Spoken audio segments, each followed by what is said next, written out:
Bueno, buenos días a todos. Muchas gracias por venir. Bueno, ayer estuvimos trabajando con evaluación, continuamos trabajando con evaluación a la tarde y hoy a la mañana vamos a trabajar con aprendizaje basado en proyectos. Aclaro, si alguien no pudo venir ayer a la tarde y quiere venir hoy a la tarde, no hay problema, digamos, no es que es necesario haber estado ayer, igual quedó grabado, si uno después lo quiere mirar, pero estaba dividido de manera tal que ayer hablábamos de cuestiones más generales, más macro, y hoy hablábamos un poco más de cuestiones más instrumentales y demás, así que pueden estar a la tarde. El de la mañana no, es solo hoy a la mañana, y tiene que ver con aprendizaje basado en proyectos, y serviría en primera medida para cualquier materia de cualquier año, ¿sí? Una vez se asocia que si hablamos de proyectos y hablamos de aprendizaje basado en proyectos, esto está más en las especialidades, más en los últimos años, y no es necesariamente así. Obviamente es más, no sé si la palabra sería fácil, porque nunca es fácil trabajar por proyectos, pero obviamente se presta más naturalmente el trabajo en aprendizaje basado en proyectos con estudiantes que están más avanzados, que tienen más conocimientos, más vínculo probablemente con el medio, con la industria, algunos de ellos ya a veces están trabajando, etcétera, etcétera. Bien, voy a empezar la primera diapositiva, tiene que ver con a qué tenemos que estar dispuestos, ¿sí? Es una forma probablemente rara de empezar a hablar sobre aprendizaje basado en proyectos, pero esto es como que tiene que estar claro de entrada. Si yo quiero trabajar con proyectos, tengo que estar dispuesto a esto, a coordinar, a un trabajo coordinado con otras asignaturas. ¿Sí? Después vamos a ver que existe la posibilidad de trabajar adentro de una sola asignatura, eso no es imposible, pero en realidad el hecho de que el aprendizaje basado en proyectos sea naturalmente multidisciplinario, ¿sí? Porque es un proyecto y por lo que vamos a ver dentro de un rato, lo natural también sería que haya un trabajo coordinado entre diferentes materias, ¿sí? La adaptación de contenidos, porque evidentemente, recuerda que yo estoy hablando para todas las materias, no para las que tienen nombre de proyectos, ¿sí? Es decir, si yo estoy en análisis 1, en análisis 2, en una de estas materias, en álgebra, en estadística, si quiero trabajar con aprendizaje basado en proyectos, seguro voy a tener que hacer alguna adaptación de contenidos. Adaptación de contenidos quiere decir, probablemente tenga que estar dispuesto a incluir algún contenido que tradicionalmente no incluía, a sacrificar algún contenido que sí tradicionalmente incluía, a cambiar probablemente el enfoque de algún contenido, bien, adaptación en el sentido bien amplio, ¿no? Poner, sacar, cambiar. Cambios en la metodología y sistemas de evaluación, eso algo hablamos ayer y también es como evidente, es decir, si la clase no va a ser una clase expositiva dialogada o una clase donde se va a proponer la resolución de ejercicios o de problemas, etcétera, etcétera, la metodología de enseñanza va a ser distinta, las formas en las que trabajamos van a ser distintas y obviamente las formas en las que evaluamos van a ser distintas, ¿no? Recién estábamos hablando acá con un colega que uno no podría pensar que va a evaluar aprendizaje basado en proyectos con exámenes, con 2 parciales y 2 recuperatorios, ¿no? Si yo voy a trabajar con proyectos, eso no va a funcionar.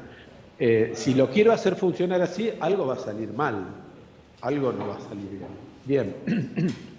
Redefinir y reordenar las actividades docentes. Aparecen actividades docentes distintas de las tradicionales. Ya el docente no es el docente que viene y tiene su horario de clase y entonces hay la parte práctica, la parte teórica, vengo, explico, después resuelven. En eso hay un gran reacomodo. Un montón de cosas pasan fuera del aula, y uno tiene que estar dispuesto a acompañar esas cosas que pasan afuera del aula, ¿bien? No solamente planificarlas, demás, sino acompañarlas. Así que hay una redefinición y reordenación de esas actividades. Hay utilización de espacios que no son necesariamente el aula, en la que yo siempre estoy con mi materia, y eso necesita también una coordinación, un trabajo, un esfuerzo extra. Esto ya es un poco más osado. Podría haber una reordenación y modificación de las materias en el plan de estudios, digo más osado, porque en algunos lugares eso se puede hacer, en otros no, en algunas instituciones sí, o en otras no. Bien, hay alguna institución en la que probablemente uno puede decir, bueno, este año estas dos materias van a trabajar juntas. Análisis y álgebra, este año se llaman matemática básica. ¿Sí? Pero en algunos lugares eso se puede hacer, se puede reorganizar. El alumno terminará de cursar esa materia y en el caso de que la apruebe tendrá aprobada. Es decir, estoy diciendo, lo que pasa en la realidad puede ser distinto de lo que están los papeles. Yo puedo un año armar una materia que se llama matemática básica, acordada con las autoridades, el consejo directivo, etcétera, etcétera, y en esa materia, que en vez de tener ahora 4 horas, tiene 8, trabajan los dos docentes de manera colaborativa, y cuando el alumno aprobó matemática básica, aprobó las dos materias. ¿Estamos de acuerdo? ¿Sí? Tiene que estar en el contrato pedagógico, los alumnos tienen que estar de acuerdo, bueno, un montón de cosas, ¿no? Pero también es posible eso, ¿no? Y suele ser unas primeras experiencias hacia un tránsito de cambio curricular, no de adecuación. Nosotros estamos hoy en la UTN en un proceso de adecuación curricular. Nosotros no cambiamos el diseño curricular, no tenemos un diseño curricular nuevo, ¿bien? Pero en algún momento va a haber que tener un diseño curricular nuevo, porque el diseño curricular que tenemos hoy es básicamente incompatible con el enfoque basado en competencias, ¿sí? Esto de tener análisis 1, análisis 2, física, eso no va con el enfoque, ¿no? Entonces estamos como con un pie en cada lado, estamos con un pie en un enfoque tradicional, porque el diseño curricular sigue siendo tradicional. Cambiaron algunas cosas, cambiamos la forma de planificar, estamos cambiando la forma de enseñar, la forma de evaluar, pero la estructura curricular como está armada es una estructura tradicional.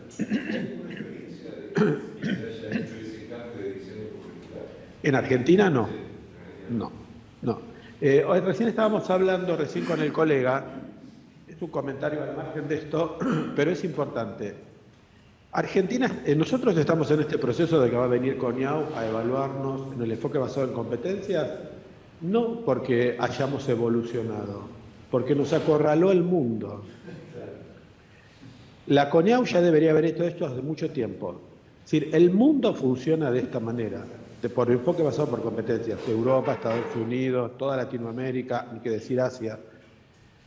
Todos ellos intercambian profesionales porque tienen entidades acreditadoras. Entonces vos te vas de Europa a trabajar a China y entonces tu título en Europa vale en China porque la acreditadora de Europa usa los estándares que usa la acreditadora de China. En China no te preguntan de qué universidad venís, preguntan quién acreditó tu título. Yo voy a contar un ejemplo, voy a contar una cosa íntima y voy a contar un ejemplo. Yo estoy casado con un médico que se llama Emiliano, ¿sí? Yo estoy casado con un hombre. Mi esposo es médico egresado de la UBA. Tiene colegas egresados de la UAI en Buenos Aires. La UAI es una universidad privada. Yo no voy a emitir opiniones de la UAI, pero en la UAI tiene medicina, pero la UAI decidió hace tiempo, vieron que la acreditación es voluntaria. Entonces la UAI se presenta a acreditar sus carreras ya desde hace varios años. La UBA, como es la UBA, ellos no acreditan.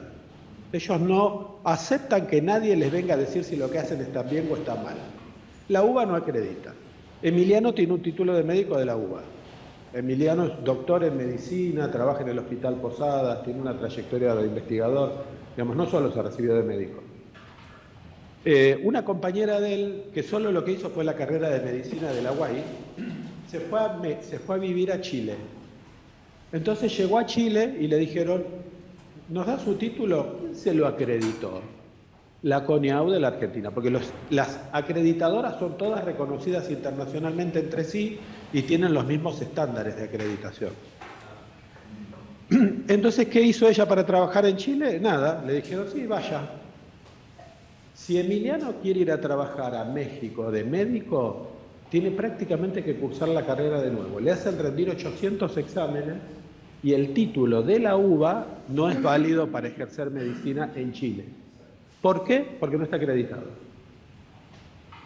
Entonces nosotros no estamos en este punto, y esto es algo que hay que tenerlo claro, porque ahora a la CONIAU o a la SPU o a no sé quién se le ocurrió que ahora era así. Lo hacen ahora porque ya nos estaba llegando el agua al cuello, porque los títulos argentinos emitidos por universidades nacionales en el exterior, salvo que haya un acuerdo entre países, por ejemplo, hay títulos de Argentina que son válidos en España, porque hay un acuerdo de Argentina con España. Pero usted se va con ese título a Hungría y Hungría le dice, ¿quién le acreditó su título? Nadie. No sirve. Venga acá. La otra vale solo dentro de la universidad, no puede ser trabajar afuera. Bueno, después otra cosa. Comento, ¿no? Yo tengo un doctorado. El doctorado que yo hice está acreditado por CONIAU. Entonces la UTN me lo reconoce como título de doctor y me paga un plus como título de doctor. Si yo hubiese hecho el doctorado en una universidad que no está acreditada por CONIAU, la UTN no me pagaría ese plus como doctor. Entonces, el mundo está yendo hace décadas hacia el lado de las organizaciones acreditadoras. Y los títulos, uno puede circular por el mundo con su título y le sirve para algo si ese título está acreditado.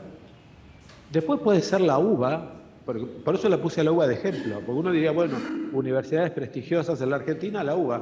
Bueno, no les importa que sea la UBA el título, puede ser de la UAI, el tema es que alguien lo haya acreditado.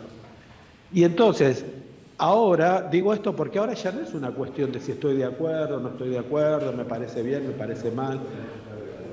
Nos va a caer la CONIAU porque es una necesidad para el país, porque nuestros títulos, los títulos argentinos, están perdiendo competitividad frente al de Paraguay, al de Brasil, al de Bolivia, al de cualquier país que tenga acreditación.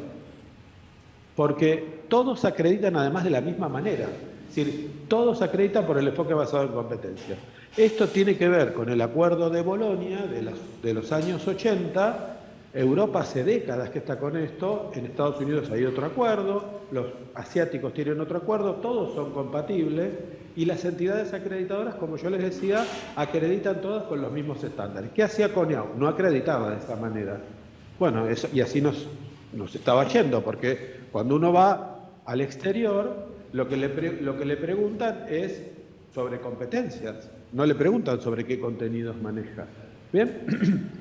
De modo que, resumiendo para seguir con el tema que teníamos, y atiendo a la pregunta, es decir, no estamos en este punto de casualidad o porque alguien se dio cuenta ahora y no se había dado cuenta antes. Estamos en este punto que sentimos que estamos como bajo presión porque el país, para no hablar de no particularizar mucho, el país se dejó estar con esto. Es decir, además es muy loco porque cuando uno va a Paraguay, Bolivia, Chile, es decir, ellos aprendieron qué quería decir enfoque basado en competencias de nosotros, aunque no lo puedan creer. Es decir, nosotros teníamos gente formada y organismos que podían hablar de enfoque basado en competencias antes que nuestros vecinos. Y ellos tienen leyes y ordenanzas sobre enfoque basado en competencias y diseño, ni que hablar México. Diseños curriculares basados en competencias hace décadas. Y nosotros seguíamos estando en el mismo lugar. Bueno, nos pasó la hora por arriba, nos dejó tirado así, no voy a decir cómo, y ahora no nos queda más remedio. Entonces por eso tenemos la sensación todos de ir esto así de golpe, de prepo, todos juntos, porque ya nos estaba tapando el agua. Esa es la verdad. La consulta es más sobre este tema, quizás los minutos Sí. pueda seguir, pero, o sea, la CONIAU, Sí. lo que está evaluando es, y el sistema mundial está evaluando el proceso, Sí. no el contenido dentro de ese proceso. ¿Qué pasa, por ejemplo, cuando uno tiene un profesional que cumple con el proceso, ¿sí? Porque la universidad cumplió con dicho proceso, pero su desempeño profesional, netamente académico, no toda la rueda de carro que hablamos, Sí.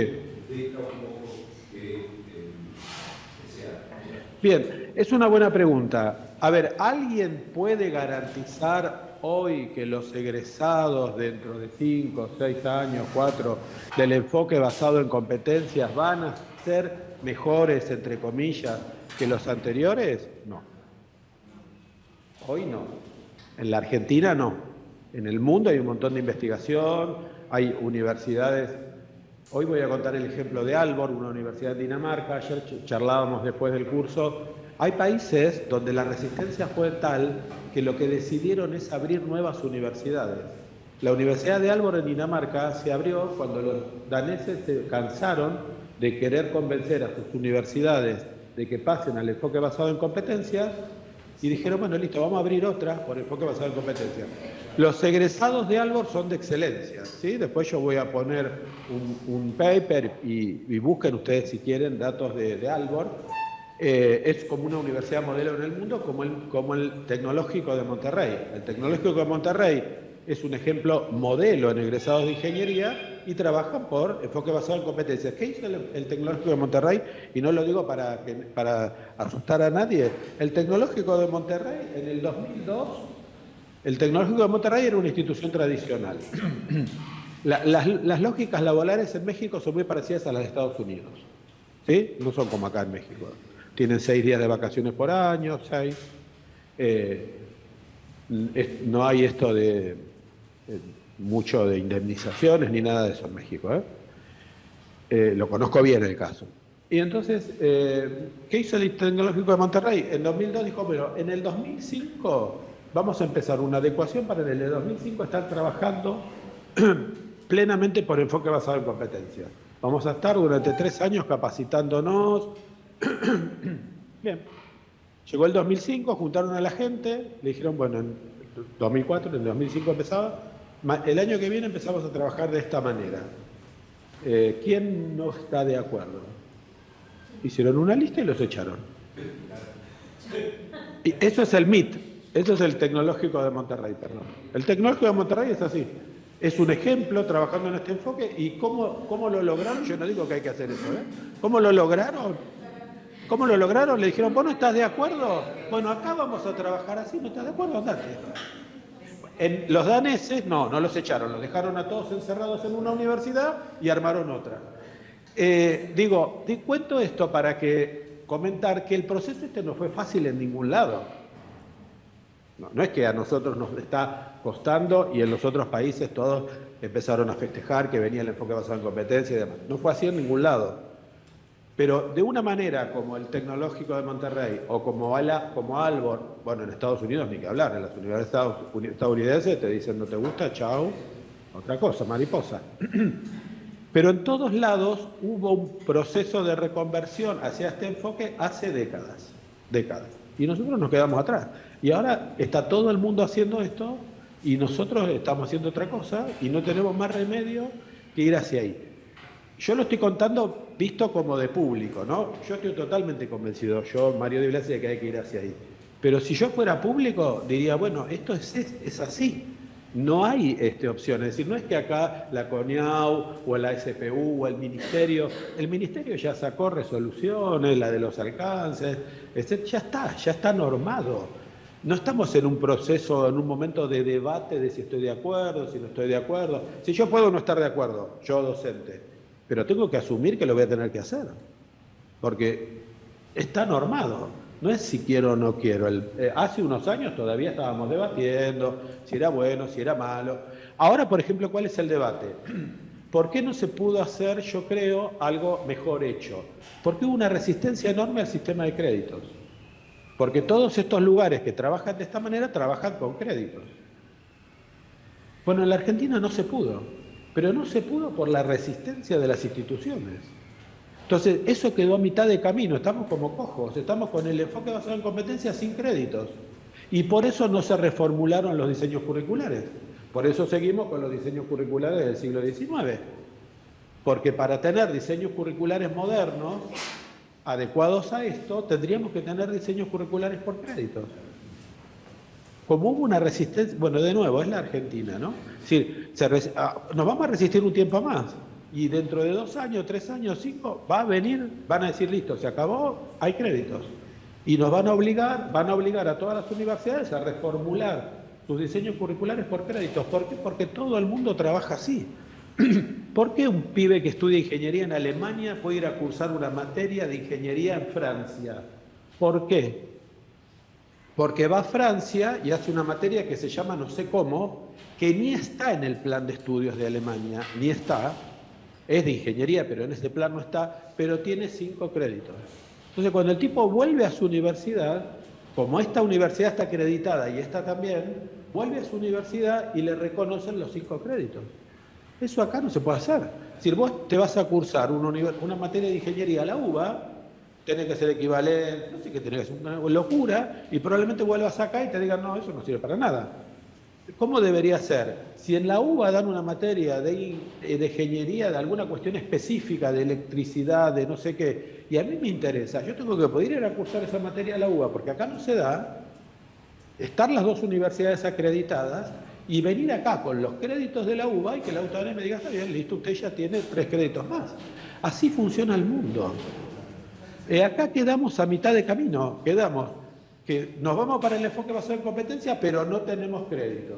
Pero hoy nosotros tenemos una herramienta que hace la aplicación. Bueno, Ni siquiera bueno. nosotros todos los años estamos con los chicos, o sea, aparte, por ejemplo, la posibilidad de cursar una materia de los comunes. Sí. Sí. Si no hay ni siquiera costumbre, pero alguna Sí. herramienta tenemos. Sí, en algún momento se armó, hubo una idea como de trayectos, hubo reuniones en el ministerio, ¿no? De los trayectos formativos. Bueno, eso iba para el lado de los créditos. Pero eso quedó muerto. Entró en una vía muerta. Eso entró en una vía muerta. En un momento se reunían todas las semanas para los trayectos formativos. De repente, pim. ¿Por qué? Porque la resistencia, porque a eso se iba a valorar por créditos. Ahora, la resistencia a los créditos es enorme. Entonces, hoy estamos así, con una pata en cada lado. Entonces, si esto les parece difícil de adaptarse y que me está costando qué sé yo, en algún momento va a caer lo de los créditos. Y es inevitable que aparezca lo de los créditos. Y eso va a llevar, ahí sí, a un rediseño. Porque lo que tenemos ahora, no lo olviden en UTN, es una adecuación curricular. No tocamos el diseño curricular, ¿sí? Pero va a haber que cambiar el diseño, va a haber que cambiarlo. Para adecuarlo a algunas cosas que vamos a ver hoy acá, que tienen que ver con una forma de trabajar distinta, que se puede hacer mejor, más fácil, si el diseño curricular es distinto al que tenemos. Si no es este diseño curricular que tenemos de materias así como cajitas aisladas, ¿no? Bien, sigo. Bueno, vamos para acá, a ver, capaz que es eso que decía recién. Ahí está. ¿A qué tenemos que estar dispuestos? A esto, ¿sí? Y esto yo lo fui contando, pero no, así dicho parece relativamente, pero no es nada fácil, ¿sí? Pero tiene ventajas, ¿no? Como todo tiene sus pros y sus contras. Es decir, ventajas que uno podría enumerar rápidamente, el tema de las habilidades o las competencias sociales, la motivación, la creatividad, el espíritu crítico, la autonomía, el compromiso y la responsabilidad, la resolución de problemas, la diversidad. Todas estas son grandes ventajas. Después uno podría hablar de ventajas más micro, ¿no? Pero es verdad que no son ventajas poco importantes, ¿no? La posibilidad de desarrollar el espíritu crítico, la creatividad.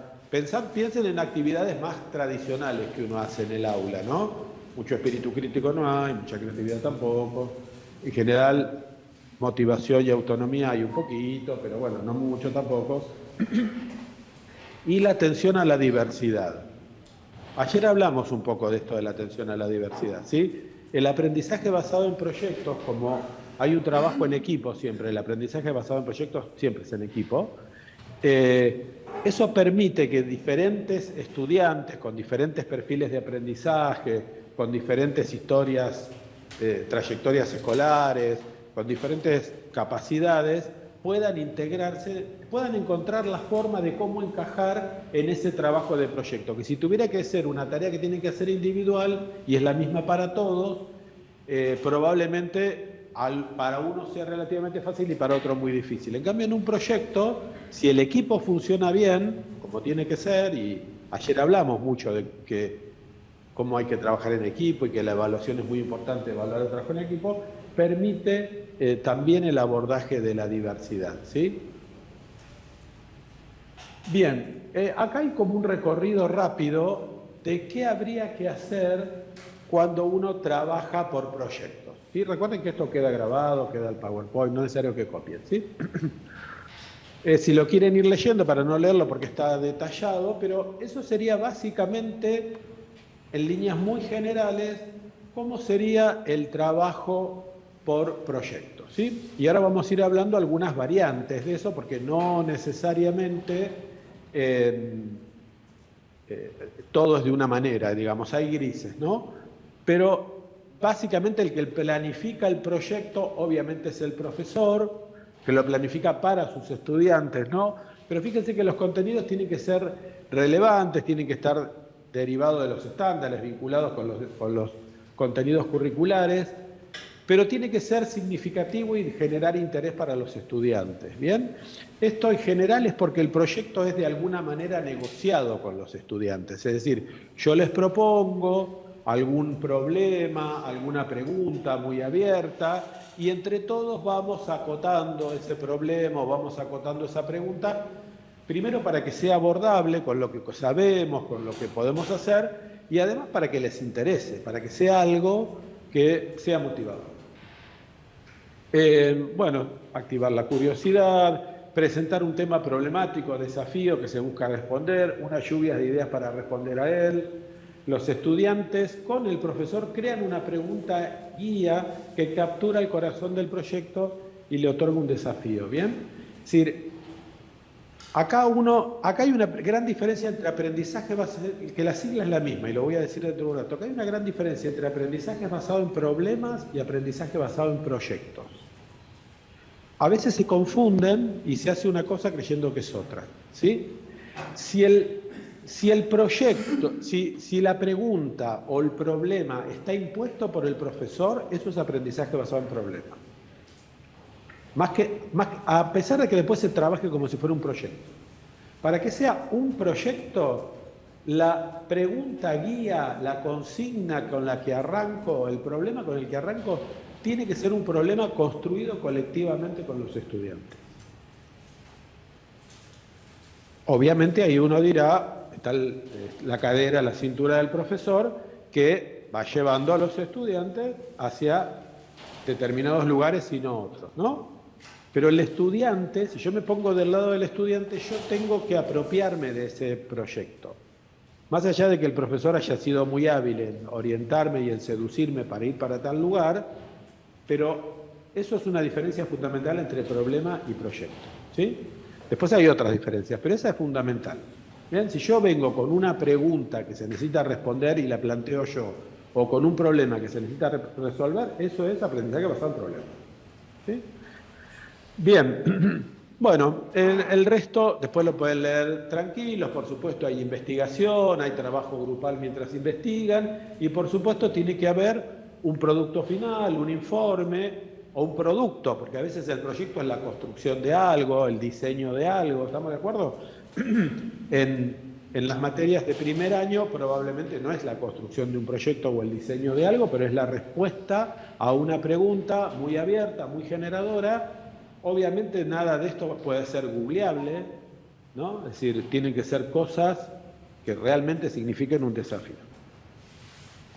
Bien, esas preguntas, esas consignas centrales para el aprendizaje basado en proyectos tienen que tener estas características, que es un poco lo que acabo de decir. Relevantes, pertinentes, abiertas, transdisciplinares, ¿sí? Transdisciplinares, multidisciplinares. El lenguaje sencillo y comprensible, provocadoras, esto que le decía que al estudiante realmente le genere alguna inquietud, ¿no? Es decir, no googleables, abordar problemas complejos. Bien, bueno, esto es un poco lo que ya dije. ¿Qué tienen que estar claramente definidos cuando yo empiezo a trabajar con un proyecto? Los resultados de aprendizaje. Estamos en el enfoque basado por competencias, ¿no? Probablemente hasta hace un tiempo uno nos decía, para aprendizaje basado en proyectos, resultados de aprendizaje. Bueno, mirado desde el enfoque basado en competencias, tienen que estar muy claros, definidos los resultados de aprendizaje. Y pensando en la taxonomía de Bloom, tienen que ser siempre del nivel 3 para arriba. ¿Sí? ¿Se acuerdan que había niveles cognitivos? ¿Sí? Y tenemos que estar en los niveles superiores, en lo que sea crear, diseñar, ¿estamos de acuerdo? Descubrir algo que no sea aplicar cosas que ya conozco o que signifique recordar o comprender, bien, no los niveles inferiores. Tiene que estar claramente definido el enunciado de la pregunta, qué actividades vamos a hacer, qué entregables tienen que hacer los estudiantes y qué peso tiene eso en la calificación, y el esquema de plan de trabajo de qué se hace adentro y qué se hace afuera. ¿Sí? Estos serían como, digo, los requisitos mínimos. ¿Bien? Es decir, cuando empezamos, además de tener la pregunta, de que haya sido consensuada, de que sea desafiante y demás, esto tiene que estar claro. ¿Por qué? Porque los estudiantes tienen que saber cómo van a ser evaluados. Y van a ser evaluados por resultados de aprendizaje. ¿Bien? Porque si es todo esto que voy a hacer, todo este proyecto que voy a desarrollar, y voy a hacer un informe y lo voy a exponer, digo, ¿cómo me lo van a evaluar? Después va a haber un instrumento, pero el que me van a evaluar es esto, son estos resultados de aprendizaje. ¿Sí? Ayer hablábamos en la tarde con evaluación y decíamos que una de las cosas que uno tiene que sacarse de la cabeza es que ahora no pensamos en evaluar contenidos, pensamos en evaluar resultados de aprendizaje. Entonces eso cambia totalmente el concepto de evaluación, los instrumentos de evaluación, las estrategias de evaluación. Porque cuando el tipo termina de cursar la materia, yo no tengo que dar fe de que sabe este listado de contenidos. Yo tengo que dar fe que alcanzó estos resultados de aprendizaje. ¿Sí? Los contenidos son un medio en las actividades, en las tareas, para lograr este resultado de aprendizaje. ¿Sí? Porque esos resultados de aprendizaje, pensados con la matriz de tributación y las competencias y demás, son los que me garantizan a lo largo de la secuencia de materias y de la carrera que el tipo va a alcanzar las competencias que se necesitan para el perfil de ingeniero. ¿Bien? O sea que a mí no me importa si cuando sale de la materia A sabe este listado de contenidos. Lo que me importa es que cuando sale de la materia A alcanzó estos resultados de aprendizaje, porque estos resultados de aprendizaje permiten estos otros y estos permiten desarrollar en tal nivel esta competencia. ¿Sí? ¿Bien? ¿Esto quiere decir que los contenidos no importan? No, yo ya lo dije un montón de veces y nadie en el enfoque basado en competencias dice que ahora los contenidos no importan. ¿No? Decir eso es una pavada. ¿Bien? El tema es que estamos poniendo la mirada en otra cosa. Es decir, los contenidos... yo siempre digo cuando doy una charla inicial de enfoque basado en competencias que el gran cambio es que cuando yo pienso a mi materia, antes pensaba qué quería enseñar. Yo me sentaba y armaba un programa. Voy a enseñar esto, voy a enseñar primero esto, después voy a seguir por acá, después voy a seguir por acá, después voy a seguir por acá. ¿Cuál es el gran cambio con el enfoque basado en competencias? Que yo tengo que pensar qué quiero que mis estudiantes sepan hacer. Primero pienso eso, ¿qué quiero que sepan hacer? Y después pienso qué contenidos necesito para eso.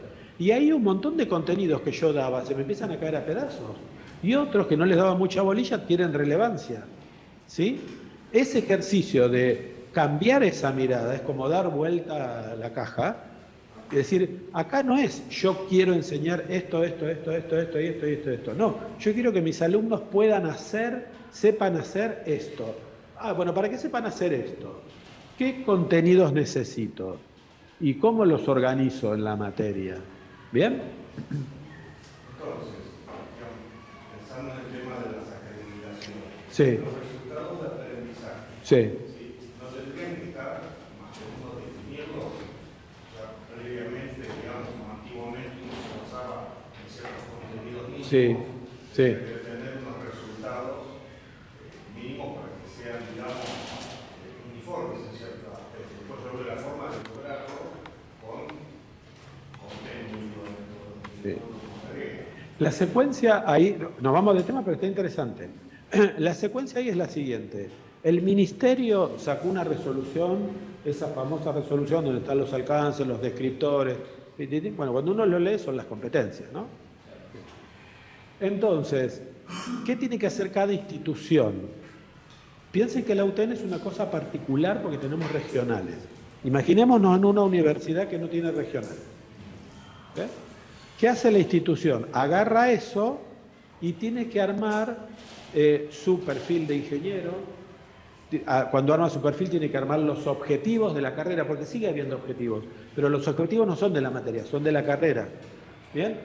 Sus objetivos, y a partir de ahí tiene que empezar a ver cómo organiza esas competencias que están definidas así, allí en las resoluciones, cómo las organiza, porque tiene ahí, eso sí está escrito, ¿no? Entonces, ¿qué hace la institución? Dice, bueno, vamos a armar la matriz de tributación. Eso la arma cada institución, es de cada una. Mire todo lo que hay antes de los resultados de aprendizaje. Por eso no vienen los resultados de aprendizaje, porque es la institución la que tiene que decidir qué materia tributa y en qué nivel a cada una de las competencias que están en esa resolución. Entonces, en esta facultad en esta universidad, supongamos que esto es una universidad, se podría decidir que en mecánica tal carrera tributa con tal nivel a tal competencia, pero en otra pueden pensar distinto y pueden pensar que tributa en otro nivel. Entonces, eso está dejado a la libertad de cada institución y me parece bien. Cuando esa matriz de tributación está armada y se sabe cada materia a qué competencia tributa y con qué nivel, entonces dentro de la materia el jefe de cátedra con sus docentes redacta los resultados de aprendizaje. Esa tarea es propia de cada cátedra también. Primero, más allá de cuestiones relativamente que podrían ser principistas de la libertad de cátedra, porque también cada institución tiene sus particularidades, y análisis 1 acá no es lo mismo que análisis 1 en UNS, y no es lo mismo que análisis 1 en la UBA, ¿entienden? Entonces, los resultados de aprendizaje tiene sentido que los redacte cada cátedra. Yo creo que esto lo dije el año pasado, lo vuelvo a repetir, es un segundo, son resultados de aprendizaje por materia, ¿no? Y son 4, 5, 6, no puede haber 28 resultados de aprendizaje, no puede haber 2, puede haber 4, 5, 6, y son por materia, no por unidad, no tiene ningún sentido decir los resultados de aprendizaje de esta unidad, es decir, toda esta materia va a permitir lograr estos 5 resultados de aprendizaje. Esta unidad aporta esta aporta esta aporta ¿estamos de acuerdo? Sí. Pero por eso lo tiene que redactar la cátedra, porque como se enseña análisis matemático 1 acá, no tiene nada que ver como se enseña análisis matemático 1 en las carreras de ingeniería de la UBA. Y está bien que se enseñe de manera distinta, y entonces los resultados de aprendizaje van a ser distintos. ¿Sí? Una consulta. Entonces tenemos materias que son homogéneas. Sí. Caso de ciencias básicas. Sí. Hay materias, por ejemplo, física 2, Sí. que se comporta como materia homogénea, trabaja como materia homogénea, pero la realidad es que las aspiraciones, lo que puede requerirse como resultado de aprendizaje para un estudiante que va a seguir el examen, quizás sean distintas a las que sigue uno que va a seguir ingeniería civil. Sí. Entonces, ¿cómo hermanamos? ¿Cómo hacemos coexistir si los resultados de aprendizaje, por ser homogéneos, deberían de ser los mismos y debería valer lo mismo? Física 2 para civil y para electrónica. Eso no puede ser. Si la materia es homogénea, no se tiene que comportar como homogénea. ¿Sí? Tiene que haber una única planificación de física 1. Tiene que haber una única planificación de qué hicimos en el Yo soy el director de materias básicas de datos. ¿Qué hicimos en el Dijimos, denos la matriz de tributación. Denos no quiere decir dame la de mecánica, dame la de no me des eso. Yo, director de básica, no lo acepté. Tengo el secretario académico, los directores, tenemos una comisión de notables, y yo dije, a mí me da la matriz de tributación para las ingenierías. Eso sí, la matriz de tributación para todas las ingenierías. ¿Qué tributaba cada materia de básicas a cada una de las competencias genéticas, a las 10? Porque básicas solo tributa a las competencias genéticas, no a las otras. ¿Bien? Entonces, Nosotros le dimos un borrador de eso, lo que pensábamos que debería ser. Se lo dimos a los directores nos debatieron, nos devolvieron un borrador de la materia de tributación y fue hasta que nos pusimos de acuerdo. Nos pusimos de acuerdo con la materia de tributación, listo. Eso es lo que hay que hacer. Entonces, en física 1 ya sabía a cuál de las 10 competencias genéricas tenía que tributar, independientemente de qué carrera. Y hay ayer una planificación para álgebra y geometría analítica que es idéntica para todas las carreras. ¿Y por qué es eso? Porque la universidad decidió, por una ordenanza, que esas materias son homogéneas. Y no es atribución de las regionales decidir si lo son o no lo son, o si son más o menos. Son homogéneas. De nuevo, esto es algo como lo que decíamos antes. Si estamos pensando si son o no son, si más o menos, si le puedo hacer alguna diferencia, estamos en una discusión de hace 20 años. Es decir, esa discusión ya está cerrada. Todas las materias de básicas son homogéneas. Y todas se dice exactamente lo mismo. Si después, en una clase en particular, un docente nos está explicando tal tema de física o de análisis, como sabe que todos son de mecánica, quiere dar un ejemplo, es otra cosa, pero la planificación es la misma para todos. En Pacheco, para que nadie haga ese tipo de picardías, todos los cursos los alumnos estamos claros. Yo doy clases en primera mecánica, ahí tengo el número de retrotriz, heterogéneamente distribuido todo. Y eso está hecho a propósito cuando forman los cursos por la oficina de los precisamente para evitar que algún docente que tiene su corazón en la mecánica o el corazón en la eléctrica, qué sé yo, se le ocurra que va a dictar análisis. No existe eso. Eso no puede pasar. Lo que puede pasar es que cuando yo voy a dar ejemplos en la teoría o cuando voy a resolver algún problema en la práctica, la guía tiene que ser la misma para todos. Pero yo puedo resolver ejemplos en el desarrollo en la guía. Bueno, si yo sé que estoy con 80% de eléctrico, capaz. Pero es lo único que se puede hacer. Después, eso con todo el mundo. Después necesitamos otra cosa. Es homogéneo. ¿Sí? ¿Bien? Perfecto. Sigamos. ¿Dónde dejé el coso acá? Sí. Porque nosotros, básicas, regulamos nuestras instrucciones de que hagamos que incidan o que se cumplan en las competencias específicas de las carreras. Ajá. Al menos, Ajá. son todas de básicas. Por eso dije, nosotros en Pacheco decidimos eso. Nosotros en Pacheco decidimos que materias básicas solo tributa a las competencias genéricas, a las 10 genéricas. Y nuestra matriz de tributación, capaz que logro encontrarla después si tenemos tiempo, si la puedo mostrar, son las 10 competencias genéricas, las materias de básicas y crucecitas. ¿A qué tributa cada uno? Por eso, yo lo entendía más o menos como decir, yo entendía tanto las ciencias básicas, las ciencias complementarias, Sí. acompañan desde lo que nos pidieron que pongamos también en el ciclo. Yo entiendo, claro. Bueno, ese es el ruido que mete. Ese es el ruido que mete, ¿ves? Si vos decís aportan a las genéricas solamente, ahí no tenés ningún ruido de especialidad. Y eso es coherente con las homogéneas. ¿Entienden? ¿Entienden? Entonces, en Pacheco, esto se está grabando, en Pacheco decidimos, pero son decisiones de cada facultad. En Pacheco decidimos, si las materias son homogéneas, no podemos tener una tributación, no podemos tener una matriz de tributación que se vaya fuera de los genéricos. Entonces, solo tributamos a los genéricos. ¿Bien? Bien, seguimos. Bien, proyectos compartidos. Sí, perdón. Sí. No me pregunten cosas que hagan que Carlos no me invite más.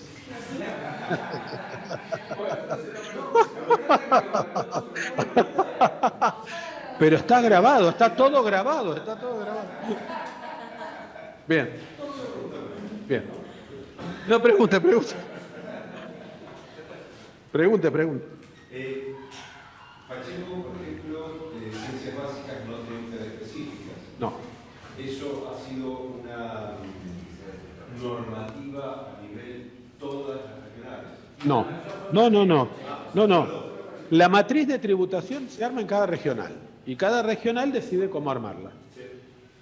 Está este criterio de si se te dan las genéricas y algo más o no, y después está, ustedes podrían haber armado una matriz de tributación también, genéricas, materias de básica, y las cruces estar en otro lugar, porque eso son decisiones de la materia a qué tributa. ¿Estamos de acuerdo? Es decir, no podrían ser iguales. Ahora, perdón, ustedes me dirán, y esta sí es una pregunta legítima, ¿por qué el rectorado no bajó en las ordenanzas la matriz de tributación?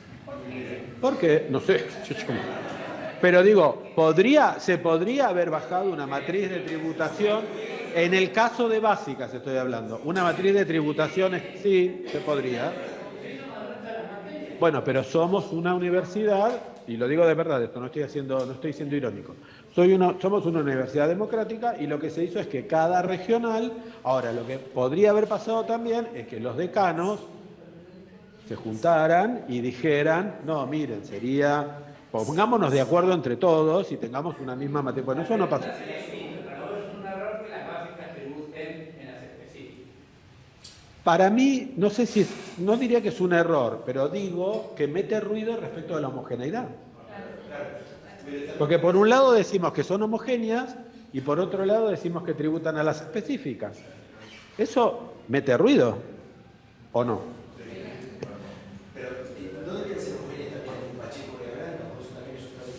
Bueno, por eso yo le decía acá al colega que lo de homogéneas no es negociable. Él decía, si no tenían que ser homogéneas, no solamente para las carreras dentro de una facultad, sino entre todas las facultades. El espíritu es ese. Por eso está mal que alguna facultad se salga de lo homogéneo un poco. Porque cuando después viene el pibe de otra regional, que no le podés hacer rendir equivalencia. ¿No? El tipo viene de análisis 1 de Pacheco y quiere cursar acá análisis 2, no le podés decir, no, pero en análisis 1 a vos te falta no sé qué cosa. En teoría no tendría que editar competencias en Claro, pero lo que digo es, por eso en Pacheco se decidió que materias básicas solo contribuía a las competencias genéricas. ¿Bien? Pero repito, son decisiones legítimas de cada facultad regional. Ahora, acá tenemos un director, no sé si hay otro director de departamento. Allá tenemos. Sí, yo me reunía con los directores de especialidad y eran unas bataolas, así como me ven, vieron que calladito no parezco, pero se armaba cada bataola y hubo intentos de cosas, de hagámoslo así. Hubo intentos de que cada uno me iba a mandar su matriz de tributación. Yo le dije, ni loco, a mí me mandan una matriz de tributación. Si son las materias son homogéneas, ¿me van a mandar una matriz de tributación de cada departamento? Estamos todos locos. Me querían mandar la de cada departamento. La planificación. En un momento, hace mucho tiempo ya, por suerte eso se saldó, también estaba la posibilidad de que cada departamento tuviera, siempre y cuando respetara la ordenanza del rectorado, tuviera su modelo de planificación.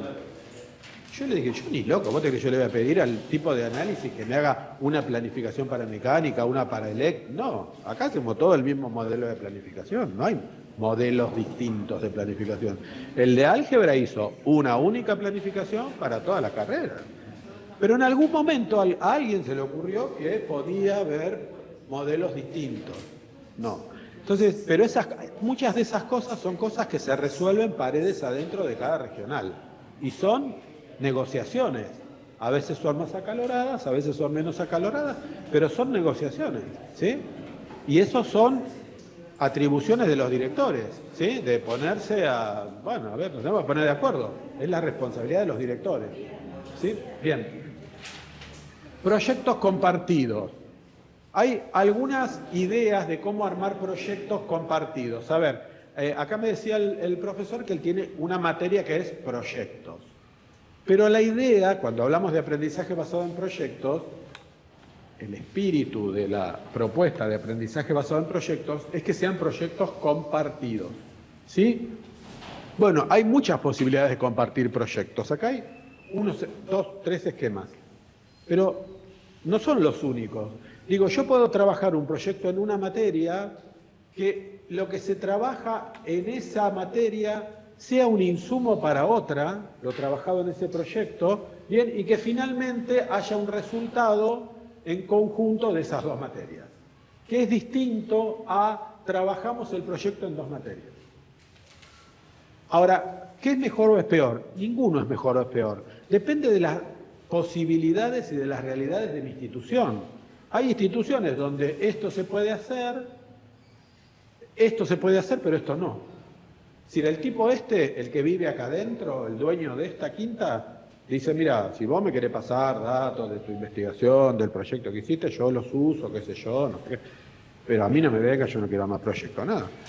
En otros lados trabajan de manera colaborativa y arman un proyecto entre los dos y van en paralelo con los dos. En otras puede pasar de esta manera, en diferentes semestres, cuatrimestres, inclusive años. ¿Bien? Puede ser que en una materia se trabaje un proyecto, los aspectos de un proyecto, o se responda parcialmente a las preguntas que se hicieron y que eso se continúa en el segundo año. Eso está muy bueno entre análisis 1 y análisis 2. O entre análisis 2 y cálculo avanzado, o como se llame acá, ¿no? Vieron que el cálculo avanzado integra álgebra, análisis, ¿no? Integra todo. Es decir, si se inició un proyecto en álgebra, podría terminarse en cálculo avanzado, cuando ya tienen otras herramientas de análisis 2 y pueden hacer cosas que en álgebra no podían. ¿Bien? Así funcionan las universidades del mundo que funcionan en serio, funcionan así. Es decir, por eso yo decía que tenemos que ir hacia diseños curriculares distintos. Este diseño curricular que tenemos de compartimentos estancos es un obstáculo para...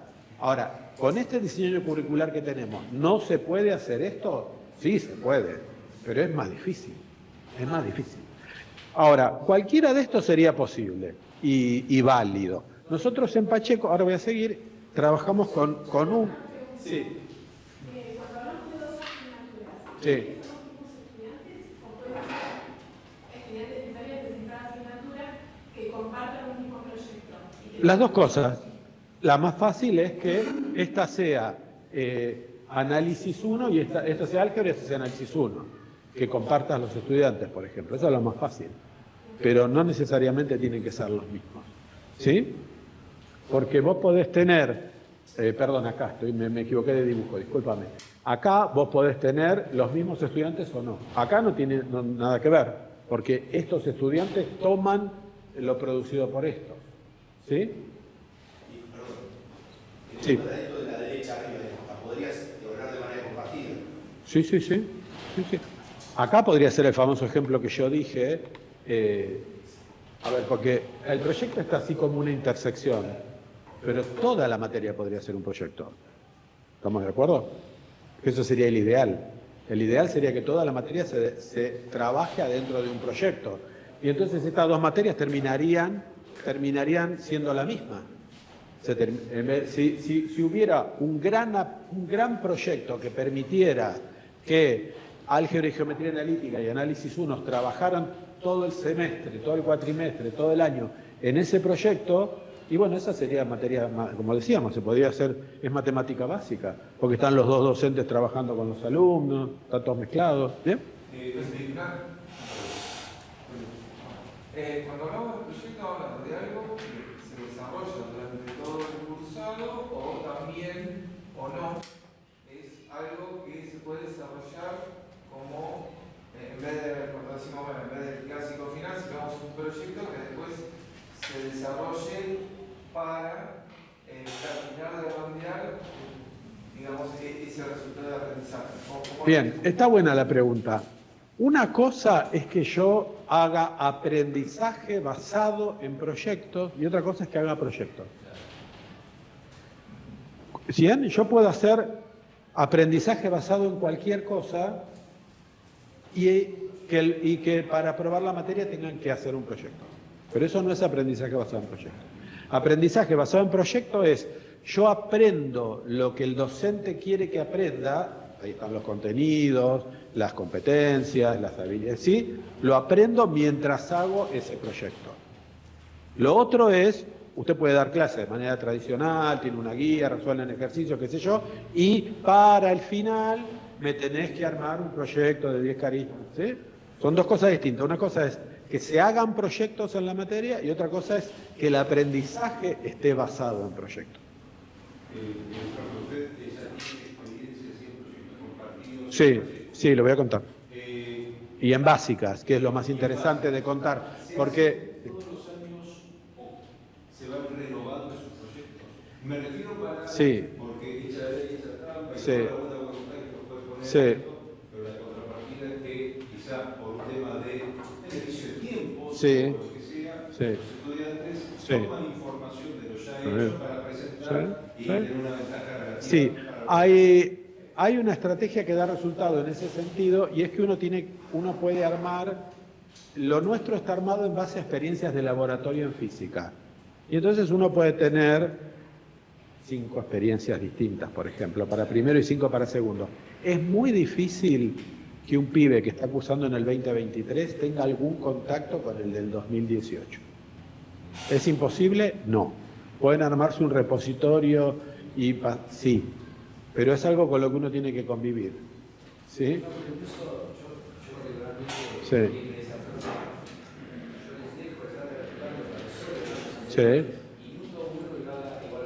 No, por eso. Es un riesgo, es un riesgo. Es un riesgo.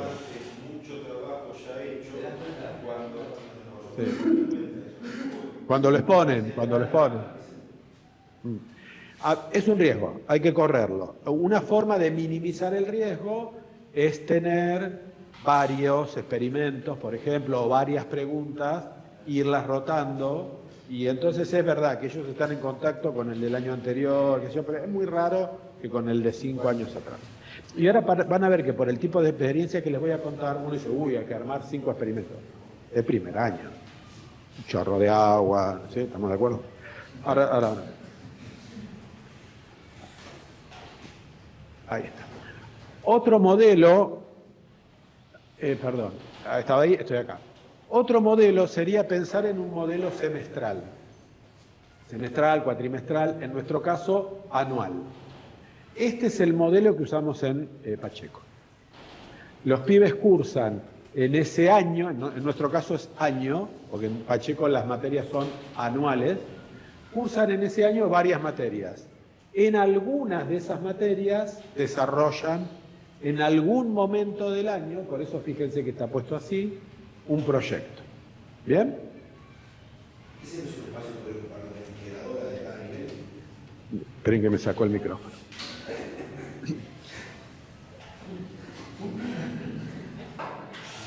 ¿Hay alguien acá que diga integradora? ¿No? ¿Usted? me vuelvo a ver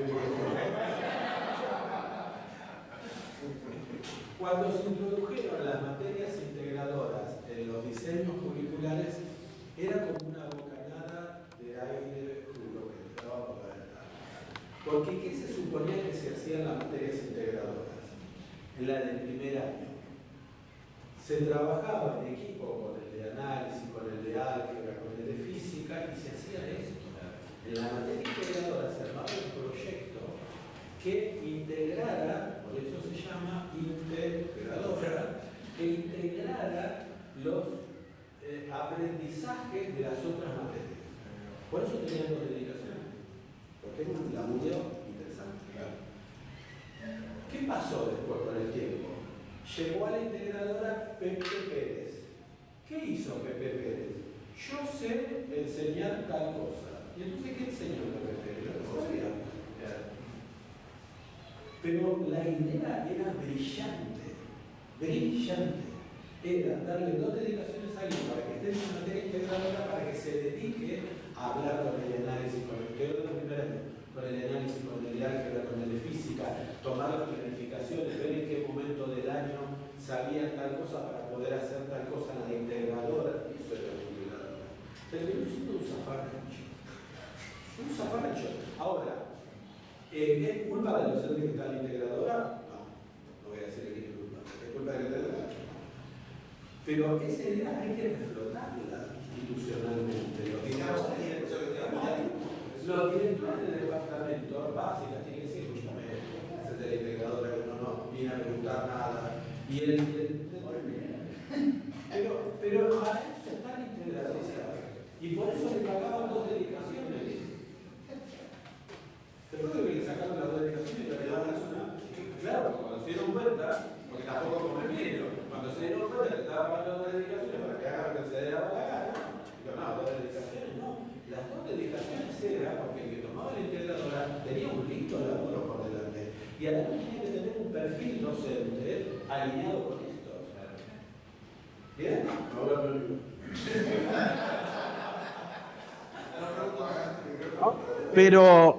Pero es así. Ahora, estamos a tiempo de... Y yo creo que es el momento. Ahora que estamos tratando de ir hacia el enfoque basado por competencias, ahora es el momento de agarrar al de la integradora y decirle, mira, Pepe, déjate de joder, hay que hacer esto. Lo agarran los 5 directores y le dicen, mira, Pepito, basta. Y si Pepito no quiere, bueno, Pepito, qué sé yo, no sé, podés hacer otras cosas en tu vida, ¿no?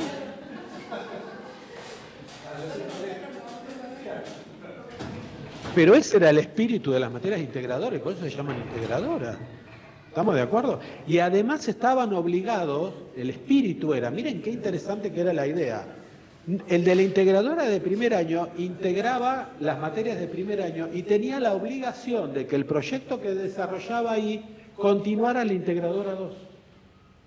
Lo que se hacía en la integradora 2 tenía que integrar segundo y tomar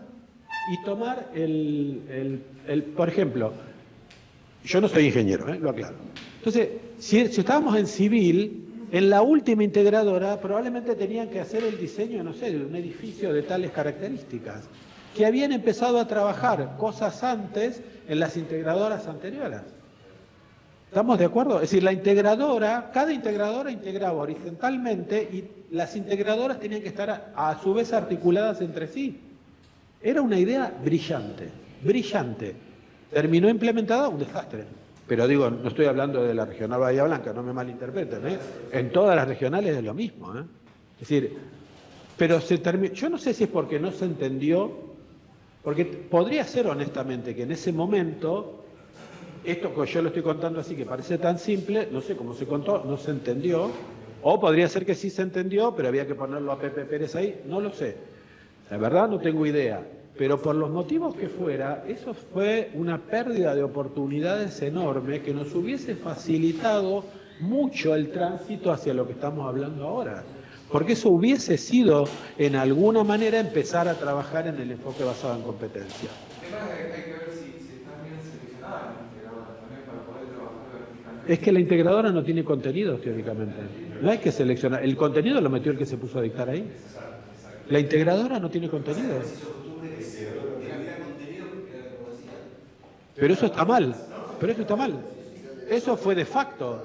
La integradora originalmente no tenía contenido.